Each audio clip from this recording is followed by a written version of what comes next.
Welcome to the second episode in an ongoing Legendarium series about the life and reign of King Henry II of England.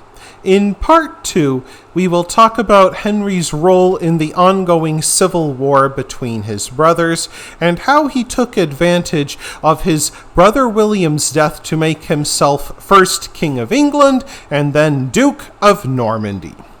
By 1094, Henry had firmly established himself in the Contagnin region of West Normandy and allied with his brother, King William II of England, against his other brother, Duke Robert of Normandy. This fratricidal war raged for 2 years. By the end of 1095, William II and Henry controlled 20 castles across Normandy. Perhaps realizing that he was a failure as a duke, Robert Curthose decided to leave Normandy to his brothers while he took up a new career as a crusader. And even with Robert hundreds of miles away, relations between the brothers William and Henry remained surprisingly amiable. They even fought a couple of summer campaigns in France together. This peace ended on August 2nd, 1100, when King William went hunting in the New Forest with his brother Henry, the de Clare brothers, and a French archer named Walter Tiriel. The details are not known for certain, but Tiriel apparently shot and killed King William by accident. Tiriel fled to France, where he insisted until his dying day that he killed King William by error. The de Clare brothers left the king on the hunting trail, while they hurried to their own castles, anticipating a war for the throne. Meanwhile, Henry made his own move. Duke Robert should have become King Robert I if they followed the line of succession. Instead, Henry seized the treasury at Winchester, summoned the royal council, and ordered them to elect him King of England. Many wondered if Henry had killed his brother. He certainly took advantage of his death to stage a coup.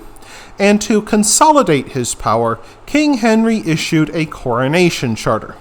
King William II had treated England like a piggy bank, raising taxes and plundering the church to finance his wars on the continent, which did not endear him to his English subjects.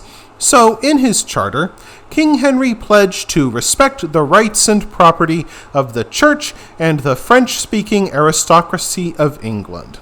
Henry further allowed exiles to come home and put the worst of William's taxmen into the Tower of London, which did endear Henry to his English subjects. And to further cement his power, King Henry, who was a notorious Lothario, married Matilda, the daughter of King Malcolm of Scotland and kinswoman of the last Anglo-Saxon king of England, Edward the Confessor. Most of the Norman lords of England found King Henry's rule to be acceptable. However, Duke Robert of Normandy, who'd lost the throne while fighting in the Crusades, was not pleased at losing the big prize to his younger brother. Robert threatened to rally discontented lords and invade England, but King Henry bought peace, at least for a time, by giving his brother 2,000 silver pieces a year in exchange for recognizing Henry's lordship. Henry then began punishing his enemies, confiscating the estates of lords who failed to support his bid for power with sufficient enthusiasm. He also rewarded his friends, and some of those rewards aroused further suspicion. The de Clare family, who had been present at the death of King William II in the New Forest and then supported Henry's bid for the throne, was richly rewarded. One of the de Clare men became Abbot of Ely, and Sir Walter Tiriel, the man who killed King William, supposedly by accident, was allowed to keep his ancestral estates in England, though he would never set foot in England again. This generosity to the de Clares and Walter Tiriel only deepened suspicion in some circles that Henry had his brother killed. We don't know for certain, of course. Hunting was a very dangerous sport, and another of the conqueror's sons, Richard, had died in a hunting accident. But by then, Henry was firmly on the throne, and only one man could hope to challenge his power: his brother and the lawful King of England, Robert Curthose. The lords who refused to accept Henry's rule fled to Normandy, and there they met up with Duke Robert, and in the words of one chronicler, they lit up the torch of war in Normandy. One rebel, William of Morton, swore never to wear his cloak until Robert became King of England. In 1105, Duke Robert led the rebels against his brother's men in Normandy, plundering and burning and laying siege to Henry's castles. In the words of one chronicler, he harassed the country far and wide with his devastations. King Henry assembled an army and led it to Normandy in 1105 to end the family feud once and for all. He quickly captured the castles at Bayeux and Caen. The following year, Henry besieged the castle at Tinchebrai, held by William of Mortain, one of the few Norman nobles still loyal to Duke Robert. A few days later, Robert arrived with his army to break the siege. On September 28, 1106, Henry and Robert did battle at Tinchebrai.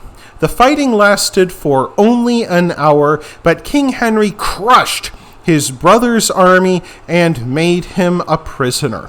Duke Robert would remain a captive in the Tower of London for the rest of his life. He tried to escape 20 years after the Battle of Tinchebrai, but he was recaptured, and King Henry burned out his brother's eyes with a red-hot poker.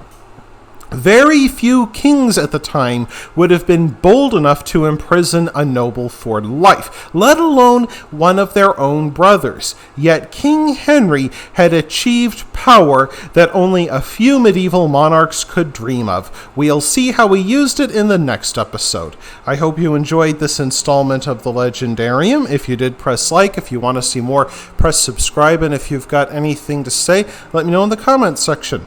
Thanks again for joining me, and I hope that you have a great rest of the day.